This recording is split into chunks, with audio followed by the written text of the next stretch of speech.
आप सबों को सलाम। खिलाओ नहीं इसको आगे करो। आप सबों को सलाम। आपको भी सलाम। आमीन। मैं खुदावंद की शुक्रगुजारी करता हूँ, खुदावंद नाम की इज्जत करता हूँ, उसके नाम को हम बढ़ाते हैं क्योंकि उसका नाम बड़ा जलाली नाम है, बुजुर्गी, हशमत और बड़ी हिकमत वाला नाम है। और मैं नहायत ही शुक्रगुजार हूँ और मेरा दिल नहायत ही शुक्रगुजारी से भरा है आप सबको यहाँ देखकर, क्योंकि जब जब मसीहों को कलाम के खुशखबरी का पैगाम सुनाने की दावत दी जाती है कि यहाँ से आपको कलाम के सुनहरी और सुच्चे मोती मिलने के लिए दावत दी जाती है, तो मसीही इस बात से कभी पीछे नहीं हटते। Hallelujah, hallelujah, praise God. तो इस बात के लिए मैं आप सबों का तहे दिल से शुक्रगुजार हूँ। मैं खासकर शुक्रगुजार हूँ UCF ministry, United Christian fellowship church, जिसने मुझको खासकर पास्टर मंसूर अख्तर खोखर साहब का, जिन्होंने एक प्लेटफॉर्म दिया जहां पर खड़े होकर खुदा के कलाम की मुनादी को सभी लोगों तक पहुंचाया जा सके। मैं तहे दिल से उनका शुक्रिया अदा करता हूं और मैं शुक्रगुजार हूं अपनी तमाम क्वायर का। मैं चाहता हूं तमाम प्रस्तारों के लिए जोरदार तालियां बजाएंगे, क्योंकि हमने खुदा के प्रस्तारों से बड़ी खूबसूरत प्रस्तुति सुनी। किस किस ने प्रस्तुति के वसीला से बरकत को रिसीव किया? Praise God, hallelujah. अब कौन कौन है जो खुदा के कलाम से बरकत को रिसीव करना चाहता है? यकीनन हम सभी हैं। इससे पहले कि मैं खुदा का कलाम आपके साथ शेयर करूं, मैं आपको बताता चलूं, जैसा कि हमारी इस मीटिंग का बच्चों को कोई जो अशर्स हैं उनसे दरख्वास्त है बच्चों को कंट्रोल करें, उनको खामोश करवाएं। Thank you so much. जैसा कि हमारी मीटिंग जो है वो उसको ऑर्गेनाइज करने का एक मकसद था, खुदा का कलाम आप तक पहुंचे और इसके अलावा आप जो लोग पढ़े लिखे लोग हैं, जो बच्चे पढ़े लिखे एजुकेटेड बच्चे हैं, उनको कलाम पाक दिया जाए। आज कौन कौन लेकर जाना चाहता है? सभी लेकर जाना चाहते हैं। हालेलुया। तो इस बात को फिर याद रखिए, हमारे दरमियान बड़े खूबसूरत भाई हैं, मैं उनका तारुफ आपको करवाए देता हूं। मैं चाहूंगा कि जब उनका तारुफ आपके साथ करवाया जाए तो आप भरपूर तालियों के साथ उनको वेलकम करें। तो मैं आपको अभी उनका नाम ही नहीं लिया, मैं आपको बताता चलूं उनकी खिदमत का जो तोड़ा है वो ऐसा तोड़ा है जो बेलौस है, बगैर किसी मुनाफे के वो खिदमत को अंजाम दे रहे हैं। और ना सिर्फ शहर लाहौर में मुख्तलिफ सिटीज में वो जाते हैं, मुख्तलिफ विलेजेस में जाते हैं, गांव में जाते हैं, मुख्तलिफ जगहों पर जाते हैं, स्कूल और कॉलेजेस में जाते हैं और खुदा के कलाम को डिस्ट्रीब्यूट करते हैं, तकसीम करते हैं। तो आपकी भरपूर तालियों में खुदा के खादम जॉन माइकल, मैं उनसे दरख्वास्त करूंगा कि वो खड़े हो जाएं। आपकी भरपूर तालियों। हम आपको CJK मिनिस्ट्री और यूनाइटेड क्रिश्चियन फेलोशिप चर्च की तरफ से वेलकम करते हैं। Thank you, please. और इसके अलावा CJK ministry, children of Jesus king ministry, उसकी पूरी टीम इस वक्त यहाँ पर मौजूद है और मैं सीनियर पास्टर व्यास साहब का शुक्रगुजार हूँ, जिन्होंने मुझे मौका बख्शा कि मैं खुदा की खिदमत, खुदा के कलाम की बशारत का पैगाम जो है वो उनके प्लेटफॉर्म से भी लोगों तक पहुंचा सकूं। तो मैं चाहता हूं प्लीज आप भी अपने कदमों पर खड़े हो जाएं ताकि हम जोरदार तालियों के साथ इनको वेलकम करें। Thank you so much. और सीजे के मिनिस्ट्री की पूरी टीम को, भाई मुबशर, भाई तारिक सिंह, भाई शाहिद, भाई सुहेब, आप सबका तहे दिल से मैं शुक्रगुजार हूं।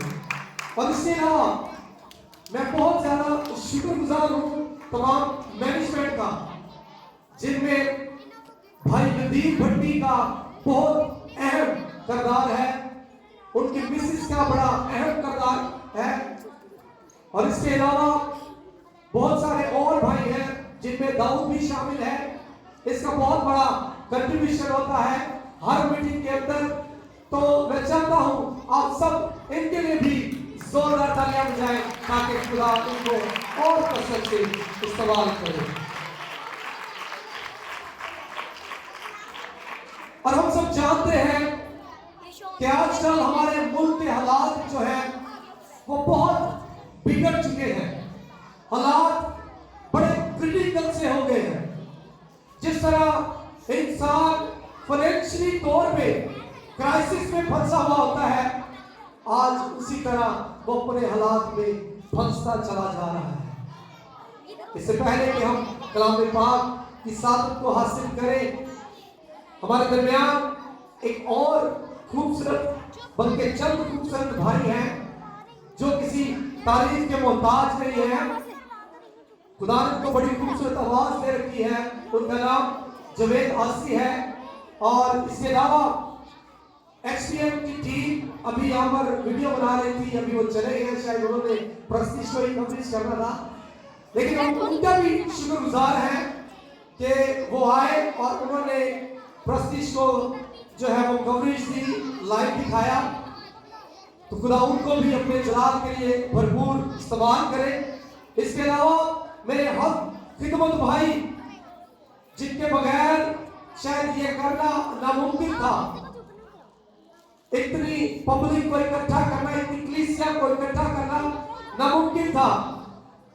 और उनकी मिसेस का बहुत अहम किरदार है उनकी हेल्प करने में, उनके शाना बशाना खड़े होने में। मैं चाहता हूं दोनों कपल अपने कदमों पर खड़े हो जाएं प्लीज। भाई स्लीम और मिसेस स्लीम, इनके लिए जोरदार तालियां बजाएं। ये बहुत अच्छा, खुदा ने इनको बहुत अच्छा गिफ्ट दे रखा है। और जितने प्रसाद यहाँ पर आप देख रहे थे, दाऊद, आयशा, मनाहिल, अभियान, ये इन्हीं के बच्चे हैं। Praise God. Thank you so much. आए कलाम पाक की सादत को हासिल करते हैं। मेरे साथ निकालिए बाइबल मुकद्दस में से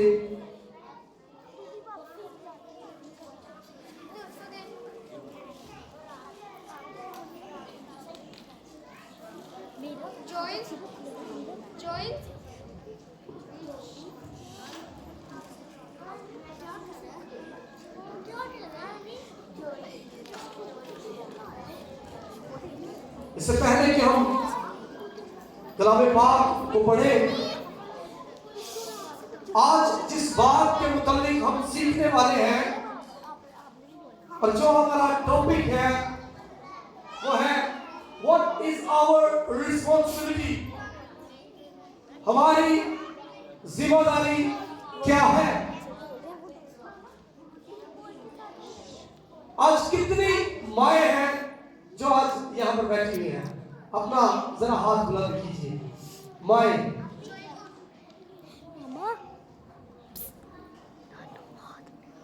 कितने पेरेंट्स यहां पर मौजूद हैं? काफी है, लेकिन हाथ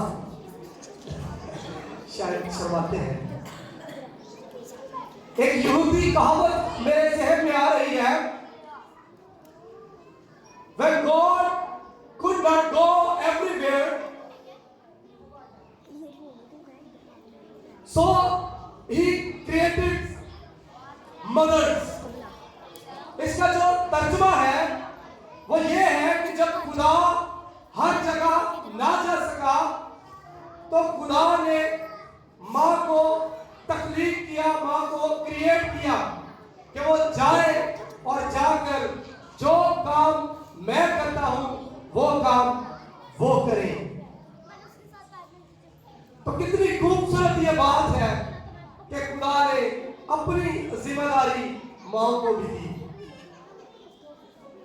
ये बात कितनी खूबसूरत, आए जोरदार तालियां बजाए इस बात के लिए कि खुदा ने माओ को भी अपने काम के लिए इस्तेमाल किया। तो आज खुदा की किताब में से हम जिस पर्सनैलिटी के बारे में सीखने वाले हैं वो भी एक माँ ही है। इसका मतलब तो वैसे काजी है, गुज़ात की किताब और यानी जजिस, इंसाफ करने वाले, लेकिन गुज़ात की किताब में ये जो काजी है ये हमें जुडिशियल सेंस में इस्तेमाल होते हुए नजर नहीं आते, यानी कानूनी मायनों में नजर नहीं आते। और इब्रानी लफ्ज शोथाइन इसके लिए इस्तेमाल हुआ है, जिसका मतलब जो है वो है fighters, heroes, go workers with God, यानी रहाई देने वाले, खुदा के कोलीग, खुदा के साथ मिलकर काम करने वाले, यानी कलामे मुकद्दस के अंदर इनको काजी कहा गया है, जजिस कहा गया है। और ये बहुत बड़े सूरमा थे जिन्होंने 400 साल की हिस्ट्री में खुदा के लिए, बनी इस्राएल के लिए बड़े बड़े काम किए। और यशवा से लेकर सैमुअल तक हमें कुल 13 काजी मिलते हैं और इन 13 काजियों में से एक हमें फीमेल भी नजर आती है और वो फीमेल कौन थी? आए कलामे पाक की सादत को हासिल करते हैं। गुज़ात की किताब उसका 5वां बाब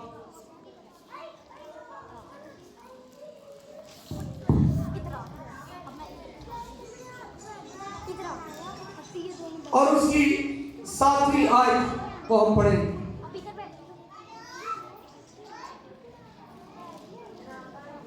इधर बैठे, अब जाना। यहां पर यूं लिखा है, इस्राएल में हाकम मौकूफ रहे, मौकूफ रहे, यानी उठे ही नहीं, बैठ गए, down at the sit on earth, जमीन के ऊपर बैठ जाना, दब जाना, मौकूफ हो जाना।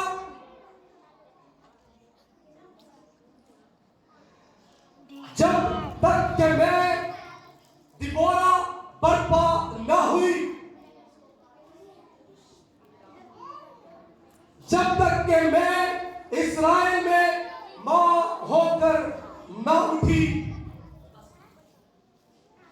ये जिस औरत के मुताबिक हमने पढ़ा, ये एक नबिया भी थी और नबिया होने के साथ साथ ये एक बीवी भी थी और एक बीवी होने के साथ साथ ये शायरा भी थी, ये एक अच्छी राइटर भी थी, ये अच्छी सिंगर भी थी।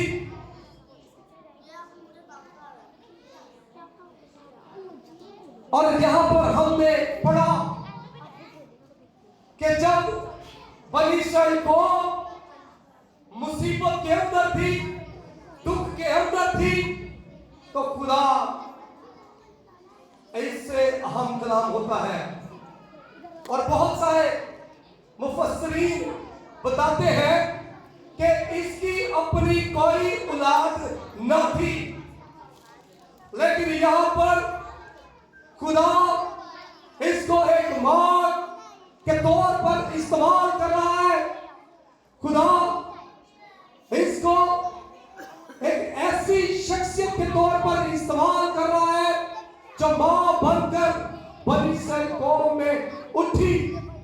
और वो अपनी कौम को चैलेंज दे रही है। और वो चैलेंज जो है आज हम सबके लिए भी है कि आज हालात कैसे भी हो, पस्त हालात है, गमगीन हालात है, क्राइसिस है, फाइनेंशियली तौर पर हमारा किरदार किस तरह का है। तो मैं आज का कलाम जो है बायोलॉजिकली सिर्फ माओ ही से नहीं कर रहा, बल्कि आज का कलाम एक स्पिरिचुअल मदर हुड के लिए भी है। वो एक माँ भी हो सकती है और वो एक बाप भी हो सकता है, क्योंकि माँ जो है उसका कैरेक्टर जो है वो बहुत अहम होता है। माँ दुख उठाती है, माँ केयर करती है, माँ अपने बच्चों को संभालती है कि कोई इनको चोट ना पहुंचाए, कोई इनको दुख ना दे। इसलिए वो केयर करती है, सरफराज करती है, मेहनत करती है, ताकि मेरे बेटे बेटियों के, मेरी कौम के हालात बदल जाए। और कलाम मुकद्दस में हम पढ़ते हैं एक शख्स के बारे में जिसने मां बनकर अपनी कौम के लिए काम किया। और वह शख्स कौन था? आइए बाइबल में देखते हैं। पहला थिस्सलुनीकियों दूसरा बाब, जल्दी से मेरे साथ निकालिए। दूसरा बाब और उसकी छठी और सातवीं आयत पढ़ते हैं। और यहां पर यूं लिखा है, और हम न आदमियों से इज्जत चाहते थे न तुमसे न औरों से, अगरचे मसीह के रसूल होने के बायस तुम पर बोझ डाल सकते थे। ये और कोई शख्स नहीं, मुकद्दस पौलुस रसूल बात कर रहा है थिस्सलुनीकियों की कलीसिया के साथ। और वो कहता है, बल्कि जिस तरह मां अपने बच्चों को पालती है, उसी तरह हम तुम्हारे दरमियान बड़ी नरमी के साथ रहे।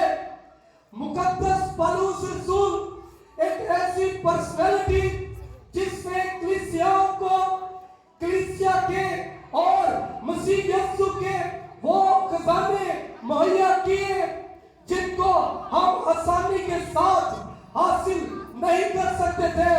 और बाइबल बयान करती है कि उसने मां बनकर कलीसियाओं की रहनुमाई की। और बाइबल मुकद्दस के अंदर हम पढ़ते हैं, जब पैदाइश की किताब में पढ़ते हैं कि इब्तिदा में खुदा ने आसमान और जमीन को खलक किया, तो वहां पर भी खुदाए सलूस के मुताबिक लिखा है कि खुदा की रूह पानियों के ऊपर जुम्बश करती थी। The spirit of God. और इंग्लिश तर्जमे के अंदर लिखा हुआ है कि the spirit of God was hovering, कि खुदा की रूह जो थी वो पानियों के ऊपर जुम्बश करती थी, फड़फड़ाती थी। और ये पहला मुकाशफा है जो बाइबल दुनिया को देती है कि खुदा के अंदर भी एक मदरहुड, एक मां की स्पिरिट मौजूद थी। और उसकी रूह जो थी वो पानियों के ऊपर जुम्बश करती थी। और खुदा ने देखा कि जमीन के ऊपर अंधेरा ही अंधेरा है, तारीकी ही तारीकी है, हर तरफ कुछ ना था, सुनसान उजाड़पन था। आज तेरे हालात किस तरह के हैं? क्या आज तेरी जिंदगी के अंदर उजाड़पन, सुनसान पल है। तो खुदा ने कहा कि रोशनी हो जा, तो रोशनी हो गई। What a wonderful privilege! ये कितनी खूबसूरत बात है, ये क्या ही खूबसूरत बात है। आज अगर तेरी जिंदगी के अंदर गमगीन हालात है, सुनसानपन है, उजाड़पन है, तो खुदा तेरी जिंदगी के अंदर से भी तारीकी को खत्म करने वाला है। मेरे अजीजों, मुल्क पाकिस्तान में हम देखते हैं कि आज हालात बिगड़ चुके हैं। हमारी जनरेशन हमारी बात को फॉलो नहीं करती, हमारे बेटे बेटियां हमारी बात नहीं सुनते।